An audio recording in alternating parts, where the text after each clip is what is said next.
Good afternoon, Spartan fans. My name's Dylan Bender. I'm the Sports Information Director here at Manchester University, and today I'm joined by senior cross-country and track and field athletes Hannah Wappes and Anna Acevedo for today's Spartan Spotlight. Hannah and Anna, thank you for joining me today.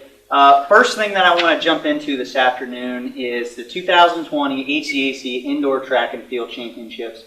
Obviously, two stellar, dominating performances by the Fairview. Hannah, HCAC Indoor Track MVP, 3 HCAC titles, a runner-up finish, 38 points accounted for. Not to be outdone, Anna, 2 individual titles and a pair of runner-up finishes, 36 points. And ironically enough, the two events that you all finished as the runner-up, the other individual was the HCAC champion. So just kind of talk about that day and kind of what led to that success last week at Rose-Hulman. Sure. So, I think a lot of it, like you said, if we didn't win, we were second to each other because it's all about working together. We knew we needed both the spots to get the points we needed to even come close to being in the top half of the conference, and I think that was the goal of driving us in each race, is that if I wasn't getting first, I wanted Anna to be the person to get first, and vice versa. We definitely were pushing each other to not just be our best, but to be the best for the team. Yeah, I would say working together was our goal going into it. I know, I think not even a week before conference, Cash came up to me and was like, "Oh, you're doing the DMR."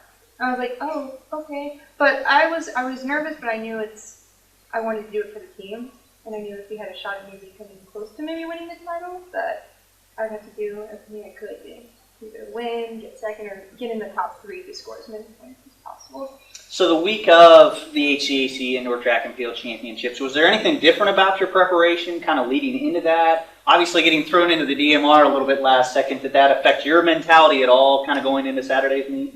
Yeah, a little bit, just because I never ever raced that many races before in one day, so I knew it was a lot. It was going to be a lot, especially with the 3K kind of looming over everything else at the end, just because I've only raced it one other time. So it was a little bit scary mentally, but I knew going in I had to take each race one at a time and not get ahead of myself, because if I did, I would be very overwhelmed. And so that was definitely something. Also with training, I remember we had one hard workout before the meet, and I did not do super well. I bonged it. She ran an extra 300. Yeah, I accidentally ran an extra 300, and I was super tired, but She's looking super excited. She just whatever. But so that was a little mentally hard. I was like, oh my god, this was such a bad workout for me. How am I going to do this weekend? I felt like there's a lot of pressure. Mm-hmm. And I didn't want to let anyone down. That was, I think, another. So transitioning into meet day, you mentioned, Hannah, kind of the back and forth. We're pushing each other as teammates, and Anna, my mentality switched a little bit to just kind of take each race at a time. On meet day, kind of how do you tackle the grueling aspects of running 5,000, 3,000, DMR, 800, the multitude of events? And when the gun goes off, what's the strategy involved, kind of taking it one lap at a time, one turn at a time on meet day? Sit and kick was our strategy for all of them, because for a majority of the races, Hannah and I were seated 1 and 2. I was seated 3rd in the 3K. But yeah, my second time ever running.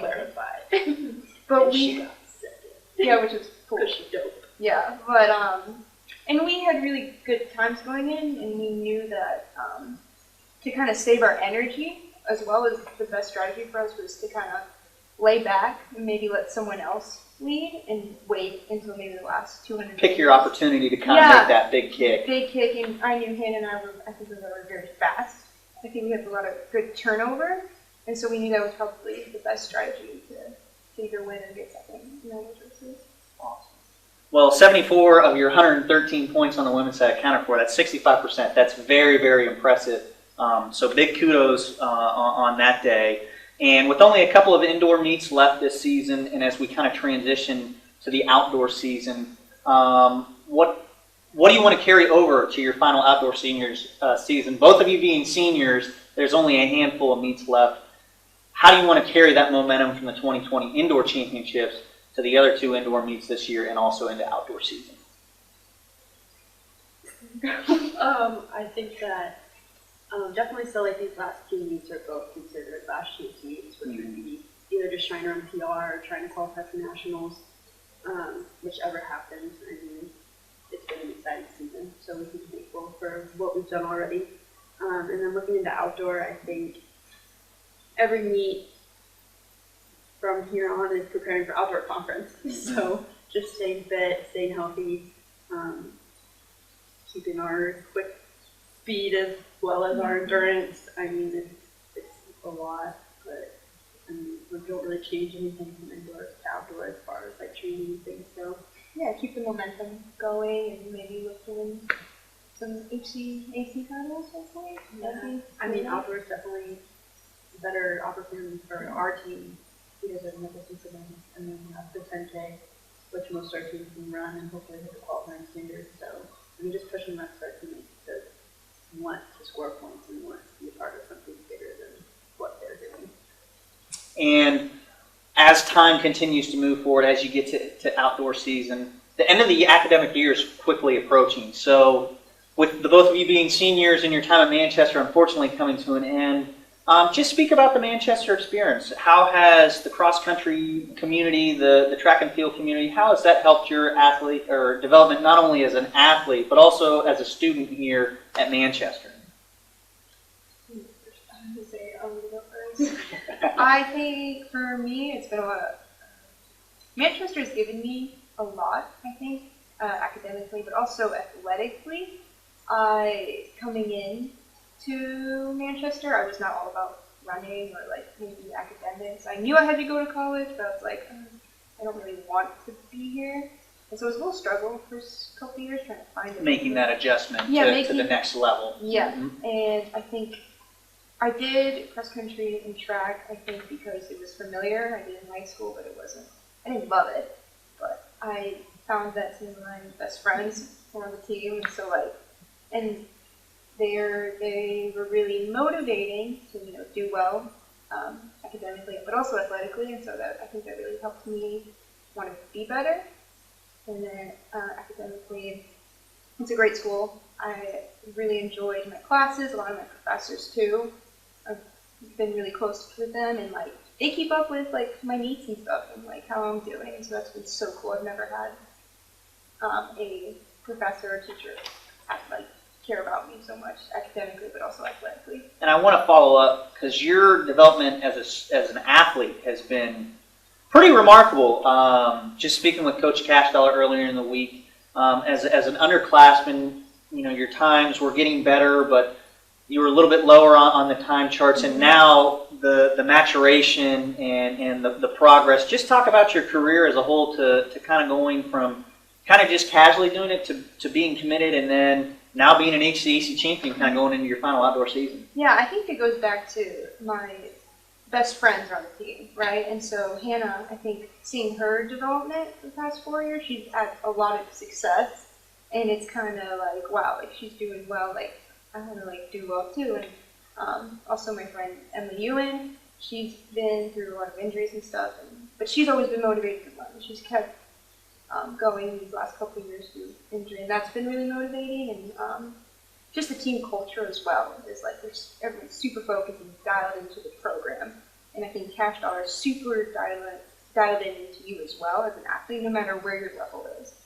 And it was really motivating, and I was like, okay, I want to do this for myself, but also for my teammates and my coaches. The buy-in started to grow. Yeah, and it's a really it's a great program, and the program is meant to develop you through the 4 years. Also super talented, just throwing that out there. Yeah, I guess. But so it was just finding that motivation, just dialing into the program, and once I did that, momentum, and I guess I found a little bit of success. I guess.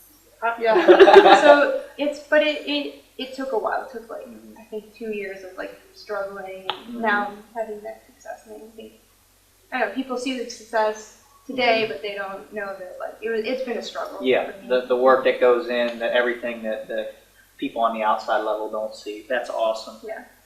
Kind of segueing it into the final topic, graduation's coming up in May. What are the plans after Manchester? It's okay to not have an answer to this. That's always a typical thing. You know, you're 22 years old, you might not have it figured out, but what do you want to take from Manchester and apply into the real world when you're done? Okay. Well, I know what I'm doing. I'm a social work major, and so right now I'm in an internship at Pathfinder Services in Huntington, and that's been a great experience there. And hopefully, I would like to work in somewhere and with a population in social work. I don't know what population exactly, but I've also recently got an interview, and I'm going to be working at Three Rivers Running Company. It's a running store that helps out with the team and get a discount there, and we have a couple alumni that have worked there or run there, and so that's pretty cool. So I have that, but I think Manchester does a really great job preparing you for the future. I think, especially again, my professors especially have so much experience and knowledge, and I take everything that they say and absorb it, and I think that's been super helpful for me to develop, and I think I'll definitely take everything I've learned here. Academically, also athletically, I think the motivation and drive and has been, I don't know, in my friends, I think there's so much I'll take away from here, and I won't forget my experience here. It's just been there's ups and downs, but there's been so many positives here, and it's just such a great place, great community. So I think take that. Any future plans for you, Hannah? What's on the horizon for you?